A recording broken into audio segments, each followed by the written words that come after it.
Fala, meu querido aluno, fala, minha querida aluna, meu tchutchuco, minha tchutchuca, meu querido concursando, minha cara concursanda, você que tá aí na briga, na luta, né, matando um leão todo dia para conseguir a sua vaga no seu concurso público. Só uma dica, tá chegando a tua hora. Você sabe que esta equipe aqui, esta onda azul tá invadindo o Brasil e vai ganhar cada vez mais espaço. Tô com medo já do Ministério Público bater na nossa porta aqui e dizer: o que é que está acontecendo? Que só aprova aluno, né? Azulzinho aí no meio do mundo. Meninada, a gente trabalha, a gente realiza os nossos objetivos através da conquista dos sonhos de vocês. E é isso que a gente faz todos os dias, com muito amor, com muito carinho, com muita dedicação para você que é sangue azul, beleza? Meninada, vem comigo, a gente vai trabalhar aqui mais um tema muito bacana.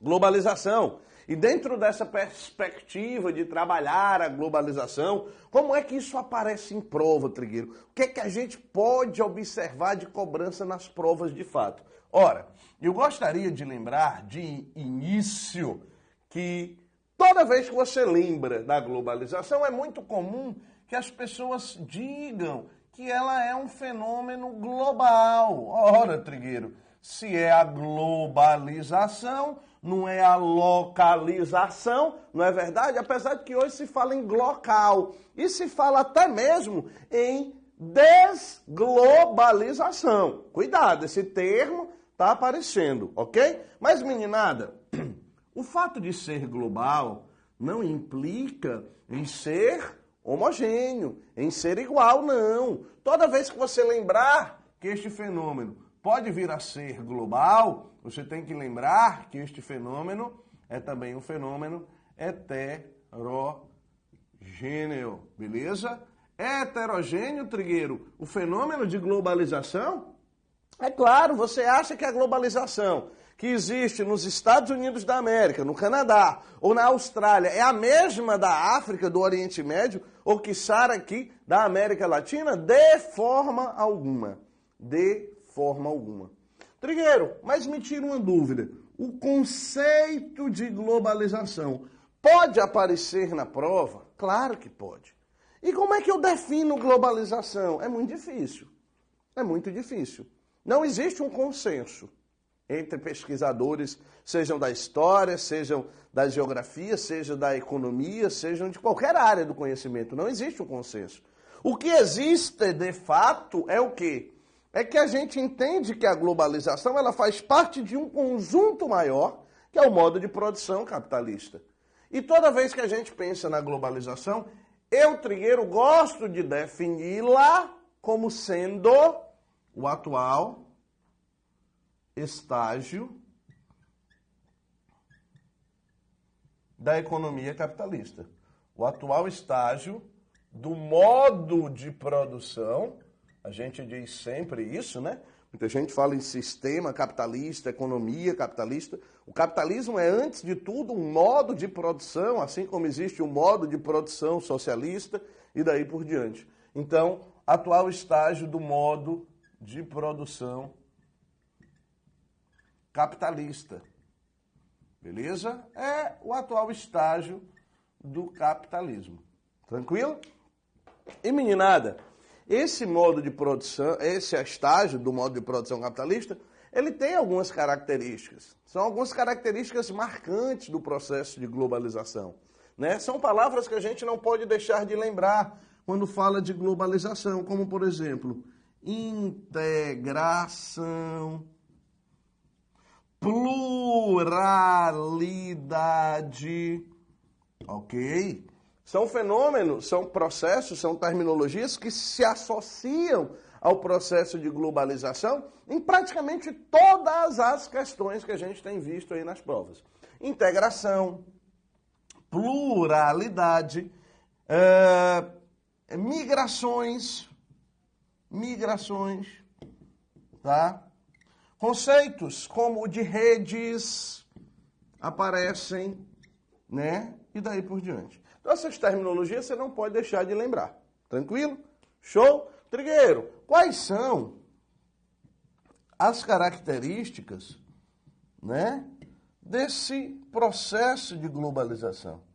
Existe um consenso para quando ele começa, né, Muitos autores falam que o processo de globalização inicia-se nas grandes navegações marítimas, né? Outros já falam que o processo de globalização é pós-revolução industrial, outros falam somente da globalização no século XX.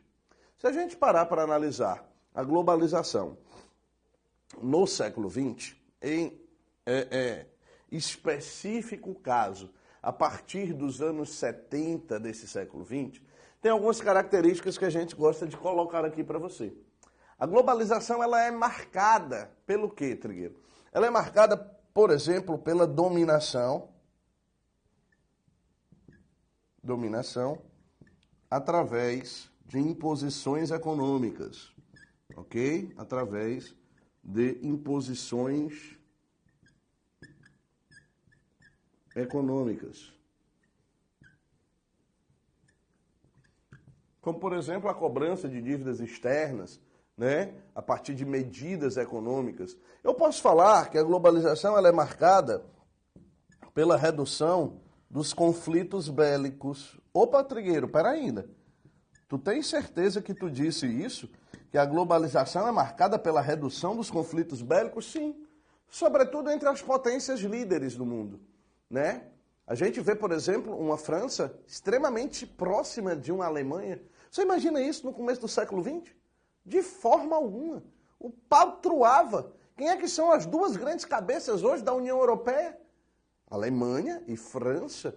Ou seja, a redução dos conflitos entre as potências é uma realidade. E se você parar para analisar, a redução dos conflitos bélicos entre os países menos relevantes, periféricos, tá? Eles talvez tenham ganhado importância, sobretudo na região do Oriente Médio, sobretudo em momentos de explosão de algumas insurgências, como foi recentemente a Primavera Árabe, e que até hoje gera frutos, como o conflito na Síria. Então, tudo isso é característica da globalização. É o desapontamento dos Estados nacionais, não é verdade?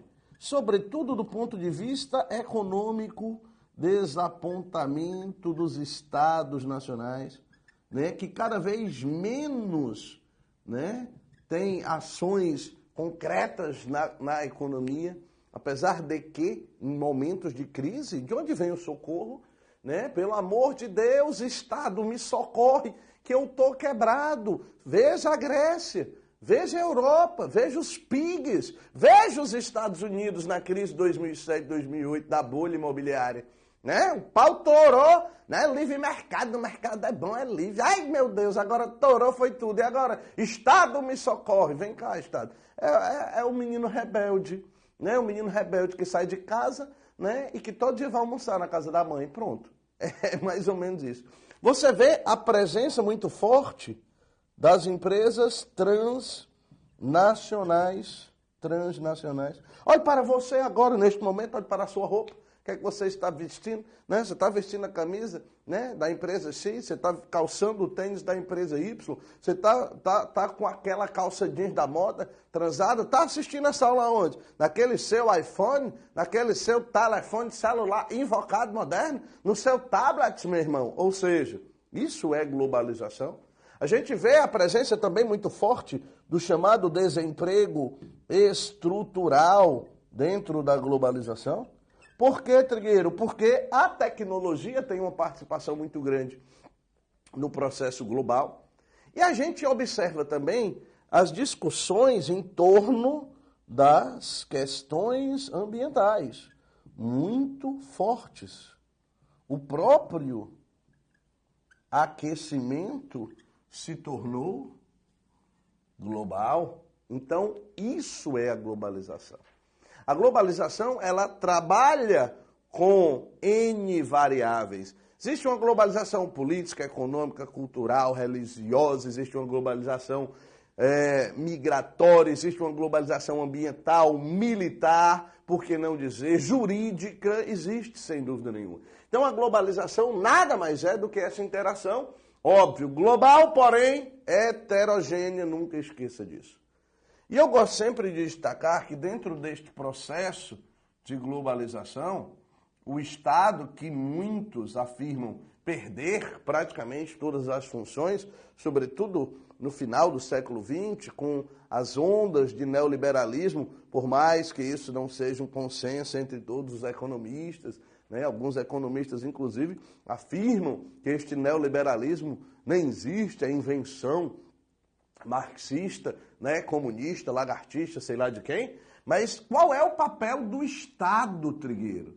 Qual é o papel do Estado, né, na globalização, na economia globalizada? O que é que o Estado faz? O Estado não faz nada, né, professor? Calma, faz. Quais são as funções do Estado dentro dessa perspectiva? As funções do Estado, elas estão completamente ligadas à construção de estruturas, de redes. Como eu falei, as redes têm um papel muito grande dentro da globalização. As redes organizam o espaço geográfico. Trigueiro, o que é a rede? Não é aquela rede de dormir, não, professor. Pode ser. A rede nada mais é do que a ligação de um ponto a outro. E hoje, o Estado ele tem esse papel, sobretudo, do ponto de vista, por exemplo, da infraestrutura. Um dos papéis mais importantes do Estado dentro da economia é a criação de infraestrutura. Seja, por exemplo, a criação de infraestrutura ligada à rodovia, à ferrovia, à hidrovia e daí por diante. Beleza? É função do Estado a criação e manutenção de empresas estatais. Óbvio, desde que não dê tanto prejuízo, né, meu filho? Tá? A gente já podia ter vendido alguma coisa. Trigueiro, é importante que o Estado tenha participação acionária em várias empresas, claro, né? Claro. Muita gente se assusta quando o Trigueiro diz que o Estado brasileiro detém participação acionária na Vale do Rio Doce. Ah, professor, mas peraí, a Vale não foi vendida naquela época. Mas o Estado tem participação na Vale, sobre BNDES. Então a gente tem participação, sem dúvida nenhuma. O Estado tem que atuar aonde, Trigueiro? Saúde, educação, moradia. Claro que sim. Porque serviços básicos, ok? Quando não dá, a gente faz a concessão. E comumente, nos países subdesenvolvidos, não dá, né? E o que era para ser somente uma concessão passa a ser, de fato, uma coisa eterna. O Estado é responsável pela circulação da moeda. Tem um Estado aí quebrando essa história, viu? De ser o único Estado que vai produzir a moeda. Eu não vou dizer qual é o Estado, não. Depois você vai atrás de saber. Tá? Circulação de moeda, né? Pela própria fabricação dela. O Estado é responsável por estabelecer, moçada, taxas de juros. Aí o Estado faz tudo isso, Trigueiro? Claro que faz. Taxa de juros. Quem elabora taxa de juros no Brasil? Inflação, tá? Copom, não é isso? A partir da Selic. Então fica, né, claro que o Estado, por mais que se afirme que ele tem perdido as suas funções, e muitas delas, de fato, se perderam, né? Se esvairam aí no tempo, aqui você vai ter também o papel do Estado dentro da economia global, beleza? Dentro da economia global, organizando essa infraestrutura, as redes e daí por diante. E quando você pensa em redes, é engraçado, porque eu falei, né, que ia trazer as redes pra gente. As redes, meninada, elas nada mais representam, nada mais são do que a integração. Sejam infovias, sejam redes, né, de grupos transnacionais, sejam redes de infraestrutura, tudo isso faz parte, sem dúvida nenhuma, do processo de globalização. Nos anos 80, tá, do século XX, né, a gente tem aí o surgimento do que eu vou chamar para você de neoliberalismo. Beleza? Quem estuda Mises não vai gostar muito, não. Mas é uma realidade, pelo menos a cobrança das provas. Ok? Ah, Trigueiro, não existe o neoliberalismo. Na prova existe. E o que importa para você é a sua prova. Isso é fato. Numa mesa de botequim, depois a gente discute isso. Ou até mesmo na academia, onde se tem tempo para pensar. Aqui teu tempo é para estudar, menino. Então presta atenção no que eu estou dizendo. Nos anos 80 vai, né, emergir a ideia do neoliberalismo com a Margaret Thatcher, com o Ronald Reagan nos Estados Unidos, né, e se espalha aí, se consolida, vamos dizer, em 1990. Em 1990, sobretudo para a gente, a cobrança das provas, ela faz menção à abertura econômica e política brasileira, Constituição de 88, parará, aquela coisa toda, e a assinatura de um documento, tá? Que é o chamado Consenso de Washington. O Consenso de Washington, que é uma espécie de bula, de receita para se seguir o caminho do desenvolvimento. E, meninada, quando a gente pensa no Consenso de Washington, as provas cobram, por exemplo, as características do mesmo. O que ou quais medidas foram adotadas a partir da adoção do Consenso de Washington na América Latina e, sobretudo, no Brasil, ponto. E aí você vai ter que lembrar de pelo menos 4 medidas que são adotadas pelo Consenso de Washington. Quais são, Trigueiro? A abertura às multinacionais. A abertura do país às empresas multinacionais. Isso aparece como uma das realidades do Consenso de Washington, ok? Além disso, Trigueiro, o processo de privatizações é muito comum também. Trigueiro, eu já vi um termo que é desnacionalização. Pode ser a mesma coisa? Pode. Você dá uma mascarada no termo privatização, porque o termo privatização, ele soa, né, para alguns grupos de estudiosos, como uma coisa muito perversa, né? É só a privatização do demônio, né, da venda pela venda, e aí você tem que ter um pouco de cuidado. Mas o termo desnacionalização pode aparecer, é tanto que, por exemplo, em 1990, Fernando Collor de Mello no Brasil assina a chamada Política Nacional de Desestatização ou de Desnacionalização. É deixar de ser do Estado, deixar de ser da nação. Beleza? Trigueiro, o que mais? Austeridade fiscal.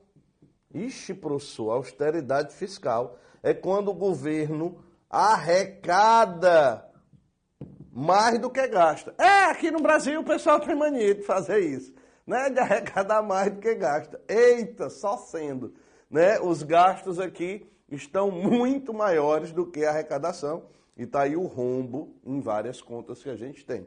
E além disso, moçada, a manutenção de taxas de juros elevados, sobretudo para atrair, né, investimentos estrangeiros à época. Então, toda vez que a gente pensa nisso, essas medidas elas foram adotadas a partir do Consenso de Washington. E dentro dessa perspectiva ainda da globalização, 3 assuntos nos chamam a atenção com relação ao chamado mercado de trabalho. Trigueiro, o mercado de trabalho dentro da perspectiva global, ele é marcado por uma informalidade, ele é marcado por uma terciarização e ele é marcado ainda por uma terceirização. Beleza? Trigueiro, pera ainda. Então eu tenho informalidade, terciarização e terceirização como características também da economia global. Sim. A informalidade é o trabalho sem vínculo empregatício, ok? Cada vez mais comum nos grandes centros urbanos, sobretudo. Não quer dizer que não existam na zona rural, existem sim, tá? Trabalhos informais. Terciarização é quando a maior leva, o maior grupo de trabalhadores trabalha no chamado setor terciário da economia. Setor terciário. E o que é o setor terciário, Trigueiro? É aquele que é marcado pela prestação de serviços e pelo comércio. E você fala ainda em terceirizar. Trigueiro, eu sempre ouvi terciarizar, terceirizar e sempre achei que era a mesma coisa, não é. Terciarização é quando a maioria da população trabalha no setor terciário, prestando serviços e o comércio. E terceirização é quando você passa o serviço para outro grupo prestar aquele serviço. Você passa o serviço para frente, beleza? Joga esse serviço aí para frente. Então, meninada, toda vez que nós pensarmos no processo de globalização, a gente empurra para frente aí, né, a terceirização. Ah, Trigueiro, mas espera ainda, isso é a mesma coisa que o terceiro setor lá da economia? É não, tá? O terceiro setor, na realidade, seria, né, a presença de organizações não governamentais, de organizações da sociedade civil de interesse público, as OCIPs, a presença das fundações, e nasce dentro do contexto de globalização por um detalhe, porque surge, né, dentro da lerdeza de um Estado e dentro de uma ganância, né, do mercado, dentro de uma perspectiva global. Beleza? Então esses traços, meninada, é o que aparece nas cobranças de prova dentro do processo de globalização. Eu quero resolver com vocês duas questões que falam sobre esse processo de globalização. Olha aqui a primeira questão da VUNESP 2007 para a Polícia Militar de São Paulo. Diz o seguinte: a globalização é atualmente um dos fatos mais polêmicos e contraditórios em discussão. Analise as afirmações sobre esse processo. A VUNESP gosta muito desse tipo de questão e para você que se prepara, por exemplo, para a Polícia Militar, isso é muito cobrado, tá? Presta atenção. Em outras provas também aparece, é claro. Item 1. Trata-se de um processo econômico em andamento, não tem nenhum problema, que tem possibilitado aos mais diferentes países atingir o pleno emprego. Galera, pleno emprego é ilusão dentro da sociedade capitalista. A gente sabe disso. Por quê? Porque nós temos que ter a reserva industrial de mercado, não é isso? Então tem que ter gente desempregada. O item 1 está falso. Opa, Trigueiro, o item 1 está falso. Aumentei a minha possibilidade de chance de acerto de questão para 50%. Eu comecei com 20%, já aumentei para 50%. Porque aprenda a fazer questão. Se o item 1 está errado, elimino A, elimino B, elimino C. Beleza? Olha a questão 2. E agora a gente já resolve a questão. Em 2 passos eu estou resolvendo a questão.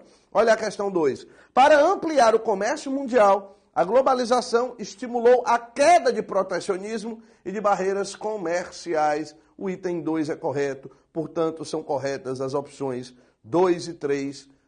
Item D é o item correto, ok? E a questão seguinte, para delegado de polícia, tá? Diz o seguinte: as mudanças na economia global têm produzido uma dispersão das demandas ao redor do mundo.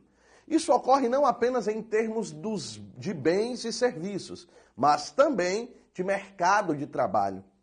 A migração de trabalhadores não é, obviamente, nova, mas a globalização está estreitamente associada à aceleração da migração. E a migração produz identidades plurais, mas também identidades contestadas, em um processo que é caracterizado por grandes desigualdades em termos de desenvolvimento. Nesse processo, o fator de expulsão dos países pobres é mais forte do que o fator de atração das sociedades pós-industriais e tecnologicamente mais avançadas. Então, essa balança não fecha, essa conta não fecha. Número de pessoas que chega nos países desenvolvidos e a capacidade de geração de emprego que eles têm. Não chega, não fecha. Assinale a opção correspondente à relação de causa e efeito que se depreende da argumentação do texto. Olha aqui o item A. A migração dos trabalhadores tem como causa a aceleração dos movimentos de globalização? Não. É justamente o contrário. É a aceleração da migração que tem como causa o processo de globalização. O item B diz: a formação de identidades plurais provoca mais resistência dos trabalhadores às mudanças na economia global. Mentira, galera. A informalidade está aí para isso. E as identidades plurais Lembra que eu falei dos termos? Pluralidade é um termo da globalização. Falso. O item C. A migração gera desigualdade de desenvolvimento. Mentira. Ela, na realidade, né, a desigualdade é que gera a migração. Se eu estou no meu lugar, está tudo bem, está tudo maravilhoso, eu estou ganhando um mega, hiper, super salário, eu tenho uma qualidade de vida maravilhosa, tá? Eu vivo feliz, não tem violência, tá? A saúde é boa, a educação é boa, meus filhos são felizes, tá? Por que eu vou me mudar daquele lugar? Agora fala o seguinte, vem morar no Serviluz, para tu ver como é que tu quer sair bem ligeirinho da colar, né? Mora ali, Paraisópolis, se bem que tem gente que é feliz em todo canto. Né? Eu era feliz e não sabia, mas enfim. Olha o item D, menino. A dispersão das demandas ao redor do mundo acelera a migração e a constituição de identidades plurais. O item é corretíssimo. Item D. Por que o E está errado, Trigueiro? A atração que sociedades tecnologicamente avançadas exercem sobre os imigrantes acarreta a expulsão de trabalhadores dos países pobres, não. Eles, óbvio, são expulsos dos países pobres justamente pelas condições de pobreza e desigualdade presentes dentro deste país. Beleza? Meninada, pra conta, globalização, forte abraço, até o próximo encontro.